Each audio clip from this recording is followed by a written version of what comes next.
All the patients in this room, all the feet that you see, they all have COVID.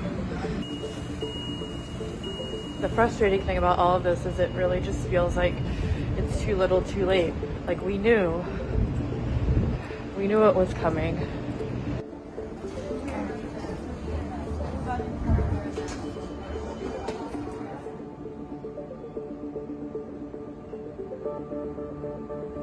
Today is kind of getting worse and worse.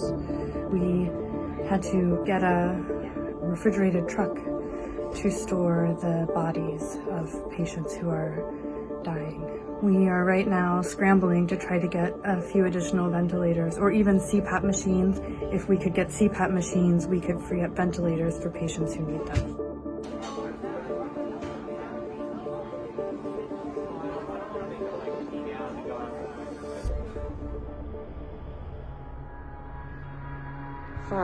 Five ventilators. Oh my God.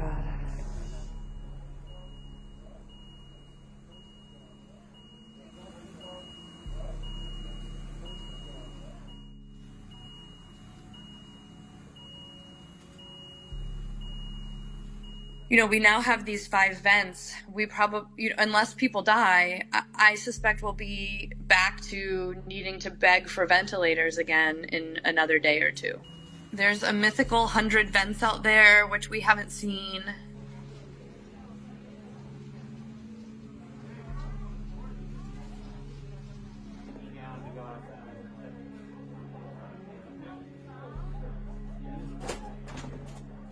Leaders in various offices, from the president to the head of health and hospitals, saying things like, we're going to be fine, everything's fine. And from our perspective, everything is not fine. I don't have the support that I need and even just the materials that I need physically to take care of my patients. And it's America.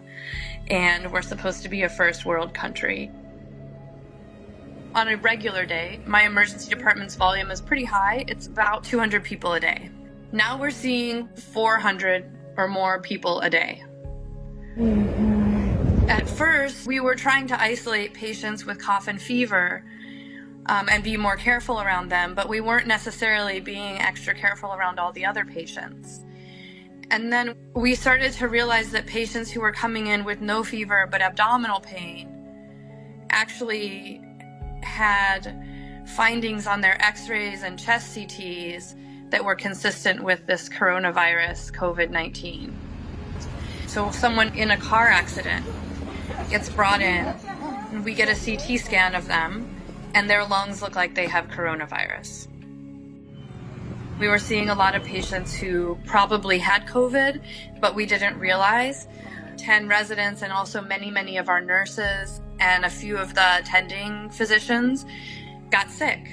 The anxiety of this situation is really overwhelming.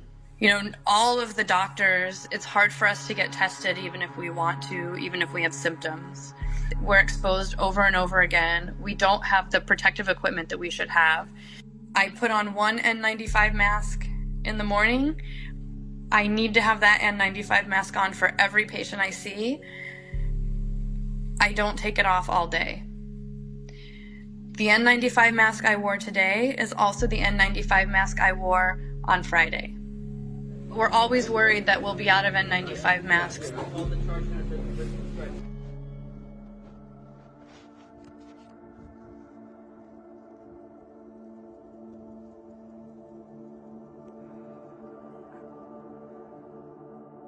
What's a little bit scary now is the patients that we're getting are much sicker. Many of the young people who are getting sick don't smoke. They're healthy. They have no comorbidities.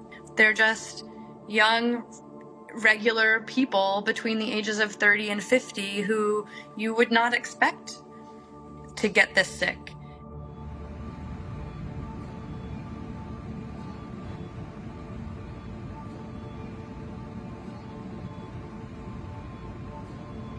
So many people are saying it's going to be okay, everything's fine, we have what we need.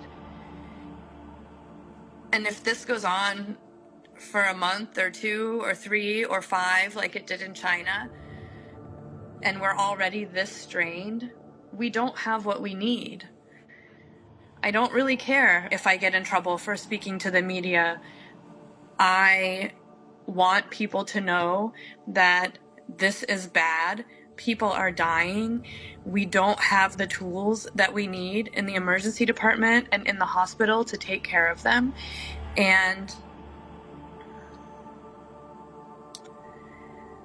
it's really hard.